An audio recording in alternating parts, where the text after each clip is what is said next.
নেপালের রাজনীতিতে নতুন মোড়।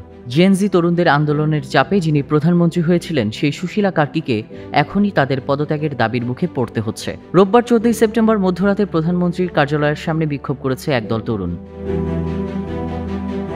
এই বিক্ষোভের নেতৃত্ব দিয়েছেন জেনজি আন্দোলনের শীর্ষ নেতা সুদান গুরুং। তিনি বলেছেন, তরুণদের সঙ্গে কোনো আলোচনা না করেই মন্ত্রিসভা সম্প্রসারণ করা হয়েছে, যা তাদের আন্দোলনের চেতনার পরিপন্থী।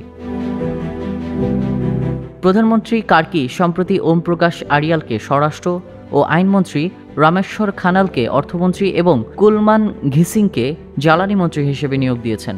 কিন্তু গুরুং ক্ষুব্ধ হয়ে বিশেষ করে স্বরাষ্ট্রমন্ত্রী আরিয়ালের নিয়োগের তীব্র বিরোধিতা করেছেন। ইতিমধ্যে নেপালের ইতিহাসের প্রথম নারী প্রধানমন্ত্রী হিসেবে সুশীলা কার্কি অন্তর্বর্তী সরকারের দায়িত্ব নিয়েছেন। আগামী 5 মার্চ নতুন নির্বাচনের ঘোষণা করা হয়েছে, কিন্তু এই বিক্ষোভে প্রমাণ করে নতুন সরকারকেও তরুণদের অসন্তোষের মুখে পড়তে হচ্ছে। News desk, news flash 71।